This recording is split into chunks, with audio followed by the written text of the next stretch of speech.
Man, what a shitty ass show. I wasn't even surprised. No interest, no surprises, you know what I'm saying? I'm gonna break down segment by segment about what happened tonight. So we start off, and Corey Graves is back. He's filling in Pat McAfee's position. I don't even give a fuck. I didn't even notice he was there because that's how Corey Graves sucks. I have no interest in this dude. You know what I mean? So fucking boring on the damn announcement table. It is what it is. You just gotta go with the flow. You know what I mean? Hey, we start off with the recap from Elimination Chamber. Cody Rhodes with these boring ass promos. That's not gonna take us anywhere. But then John Cena comes out. Nothing has changed. It's just the same attire, different colors. And then, he walks down straight, mad as hell. Just regular old walk, just boring old Cena. Just a boring ass walk. And he just looks at the crowd like he don't give a shit. He drops the mic and he picks it back up, drops it again. He had us there. I was like, dude, you came all the way to Europe just to drop the mic? So then he tells the people, for 25 years, I've been a victim of a abusive relationship with you guys. I've been unappreciated.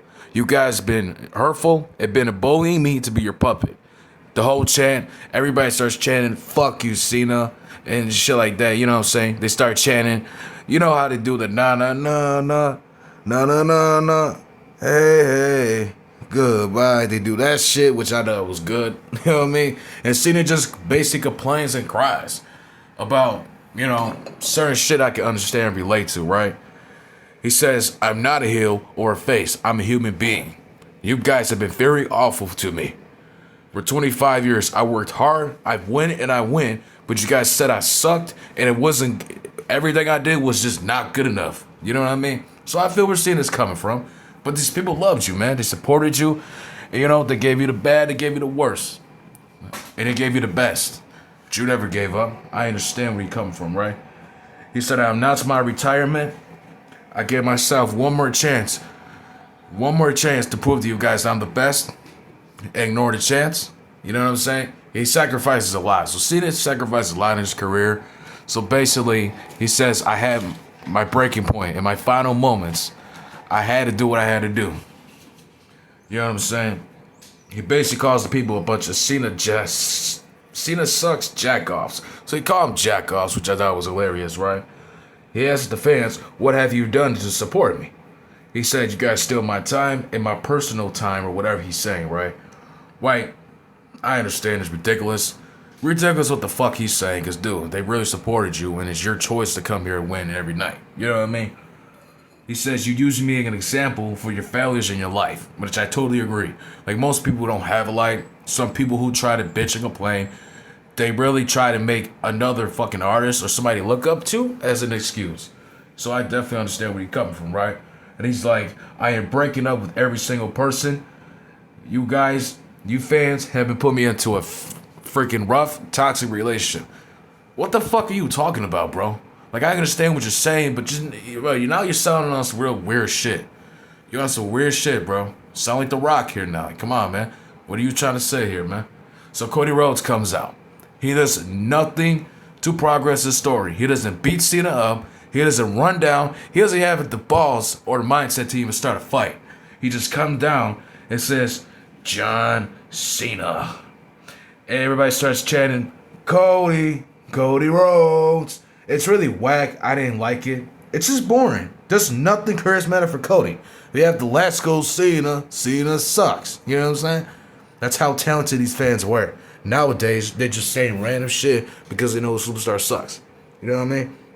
Cody Rhodes comes out. He says that I think everyone and I was willing to hear you well. And I understand. I can understand. They gave you the worst to best for 25 years. You were special and can take it. Cena says, listen, kid. He says, enough. It's the WWE champion. Who in the hell are you? Who is this guy standing in front of me? Like, shut the fuck up. Can we just see a fight for once in my life? Can we just see a fight on Raw? It's really dumb. It is what it is. He says, I was excited to see you face to face with the John Cena I knew growing up. And now I have to deal with a bitch sellout. You know what I mean? He says, I will retire you earlier. I will retire you at WrestleMania. He says, go find John Cena because I don't want this whiny ass bitch right in my face. Like I said, I want to see some fighting. I want to see somebody wrestle. Come on. You know what I mean? But it is what it is. We got to see what goes on next week, right? Michael Cole, he says, I believed Cena for 20 years. I believe in this man. And now he blames the fans. He was a 16-time world champion and successful because of the fans, which I totally agree. There's certain points here to the story why Cena's turning heel and what other people are saying. There's certain points here where I'm understanding here. So I can't disagree with Michael Cole here. And I don't disagree with Cena. But the way you came out tomorrow, I'm breaking up with you fans. I've been in a toxic relationship for 20 years. But what are you talking about, nigga? I don't get what you're saying here, and it sounds a little weird to me. You know what I'm saying? Like, really, I'd rather have Triple H fill in instead of Cody Graves because this guy is so horrible. He doesn't know what the fuck he's talking about. I understand he watches wrestling, but I don't care. You know what I mean? Up next, we have Penta versus Lou the Kaiser. It was nothing special, nothing great. Penta hits the Penta driver on Lou the Kaiser after 5 minutes. 1, 2, 3. Penta cuts a promo. Basically, he's saying that he's coming after the Intercontinental Championship. See, he's foreigner in Spanish. So, basically, he says, I promise you. Like, I just didn't get it. I'm not trying to be racist. I'm sorry, but, like, I was so fucking confused when I watched this shit. I was like, oh, my God. I know what you're trying to say here, bro. You come after the Intercontinental Championship. I just had to go with it. And I was right, you know? Finn Balor and Dominic Mysterio talk backstage, right? Why the hell does Liv Morgan and Raquel gotta sit backstage? Why don't they go out there and wrestle?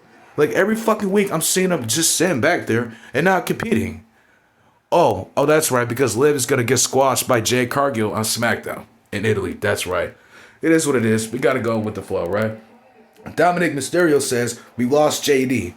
I was thinking about let's put Penta in the fucking group. Now, why would you do that? You're just gonna ruin the group. This is supposed to be a demonic, evil, darkness group. But ever since they threw Edge out the group, because Vince McMahon, I didn't know what the hell he did before he left. Why the hell did it happen? You know what I mean? Triple H didn't have the courtesy to have Edge fix that shit and put him back in it. You know what I mean? Why don't we just take out Finn Balor just for Edge or something, or Dominic Mysterio? I don't care. So, I don't get it. Finn Balor is fed up. He tells him he wants the Intercontinental Championship, right? And it's like they start bitching for no reason. Like Finn Balor has nothing to say. He is not a leader. He is a jobber. He has never won the world title back. So it's like Vince McMahon knew this guy is not the man. He's like, you're not the guy, kid. You're not it. It was my fault. But now, boy, you're going to be in the Intercontinental Championship picture with Bobby Lashley. So that's what Vince McMahon did. And that's how business is supposed to be done. Vince McMahon knew who the stars were. So what the fuck is Triple H doing over here? You know what I mean? Up next, we have Ivy versus Dakota Kai. I don't care about the match. Ivy wins by a neck breaker after Chad Gable interrupts her and starts harassing Dakota Kai until Rey Mysterio and Dragon Lee comes out and starts chasing Chad Gable through the crowd like a coward. But hey, we gotta ride with it. I don't even care. Up next, we have Jey Uso versus Austin Theory. Again, why is Jey Uso fighting Austin Theory and Grayson Waller? They're a bunch of jobbers. And dude, he's fighting the World Heavyweight Champion here, goddammit. We're not fighting no World Heavyweight Contender challenges. Oh, you feel me? So, him being the world title picture and fighting these jobbers doesn't make any sense to me. It just tells me Jey Uso was never no main offenser. You know what I mean? So we get to the match. He wins in 10 seconds. He hits a spear on Austin Theory. So basically, he squashes Austin Theory in 10 seconds. And then Jey Uso attacks Grayson Waller after he comes from behind.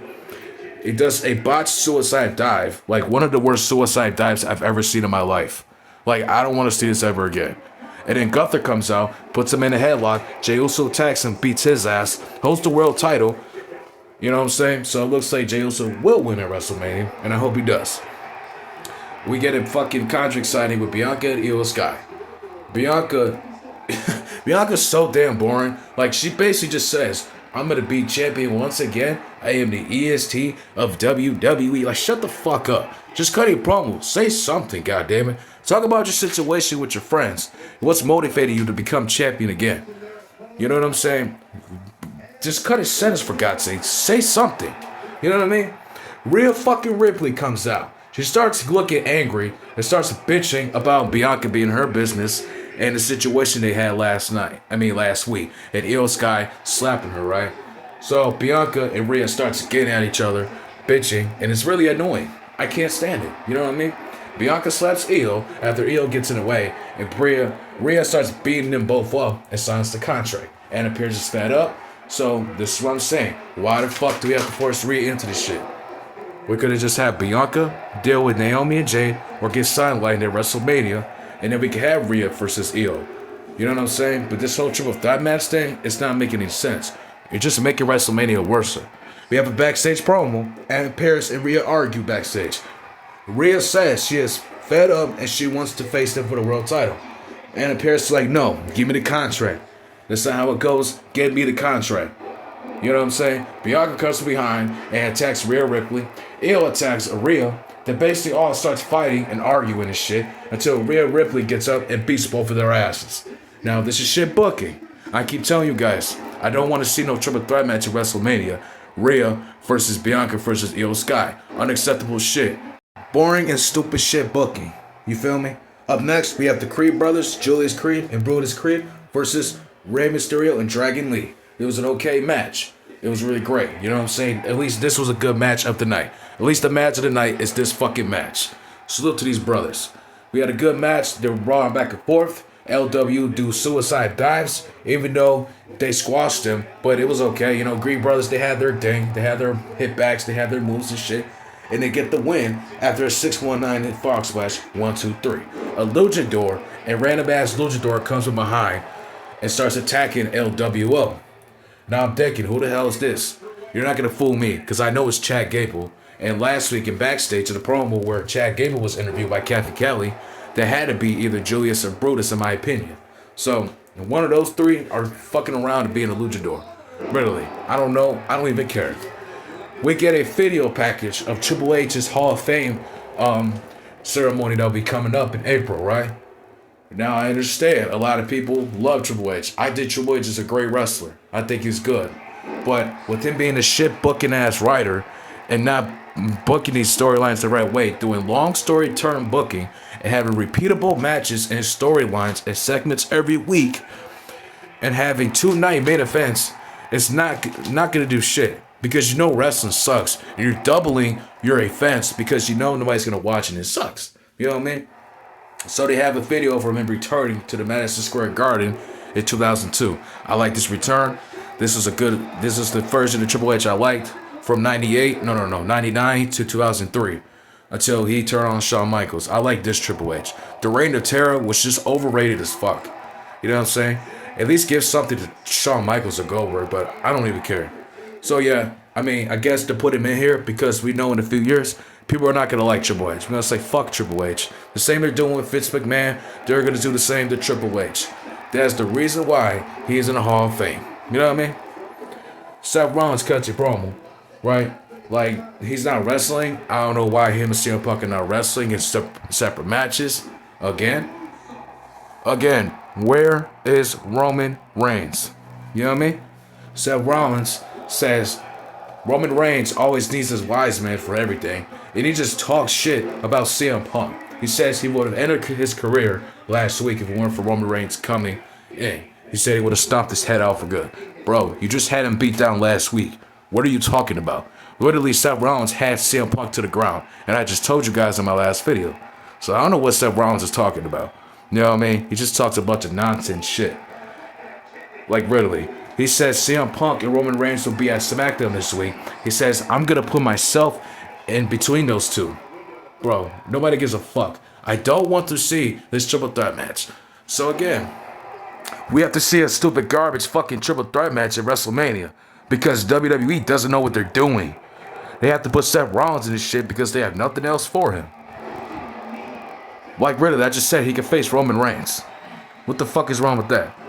But I guess we got to deal with a Paul Heyman portrayal anyways, with these three fighting for no reason. You know what I'm saying? Roman Reigns versus Seth Rollins was the way to go about it, but I guess we can't do it because Triple H can't even fucking think straight. You know what I mean? It is what it is, right? Up next, the main event, we have Braun Breaker, the Intercontinental Champion, versus Finn Balor, this goofy ass jobber. Really, it was an okay match. You know what I'm saying? Dominic Mysterio keeps interrupting Braun Breaker as Braun Breaker starts beating Finn Balor's ass, throwing around the ring like a piece of shit, stopping him out. And Finn Balor gets his shots, gets his little punches, and goes for the stomp on Braun Breaker, but he goes out the way. Dominic Mysterio causes him the match. Basically, Dominic Mysterio throws Braun Breaker off the top rope, but Finn Balor gets his balls hit on the top rope after Dominic Mysterio tries to cause Braun the match. So basically, Dominic Mysterio made a huge mistake or whatever. So I don't really care how it happened. He probably slipped off and didn't use his head straight. He probably didn't know what the fuck he was doing. Cost Finn Balor the match. 1, 2, 3. Braun Breaker retains. Now we already know for sure the Judgment Day is gonna break up. Dominic Mysterio is gonna move on with Liv and Raquel, while Finn Balor, JD McDonagh, and Carlito are gonna be jobbing to guys like fucking Rey Mysterio, Logan Paul, and AJ Styles or Randy Orton, and they're gonna be released soon. So that's just the way we're gonna go about it. And because I'm getting tired of this group, why don't we just have Dominic Mysterio, Liv Morgan be a thing? Raquel is the fucking horse like Tamina. It's like Dolph, Tamina, and on fucking AJ Lee like 10 years ago, right? We have something like that. But anyways, we got to go about it, and that's how the way it's going to be. Penta comes out. He saves Braun Breaker from getting attacked by Finn Balor, JD McDonagh, and Carlito. Braun Breaker hits the spear on those two, and Penta throws him out the ring and gets his little hits in too. They go face to face. So basically, we're going to see Braun Breaker versus Penta in the future. You know, I'm not interested in it because we know Braun Breaker's going to retain. But at the same time, Penta should get a win because if he's going to be competing every week, he just defeated Ludwig Kaiser. He's been competing consistently. And like really, Penta is going to have more matches, and I mean way more matches than Roman Reigns and CM Punk and John Cena combined by the end of the year. So really, I think Penta deserves the Royal Rumble win or somebody else. I'm going to let you know by the end of the year anyways, man. But this Raw was horrible. It's not surprising. It's the same old shit. What we can do here is cut the triple threat match off and make it Bianca versus Io, Rhea gets sidelined. Maybe throwing her in the match in night 2 or something. But I don't want to see a triple threat match. Fuck out of here. John Cena's gonna be here next week. I don't know what's gonna happen. I don't care. So, this Raw was complete ass.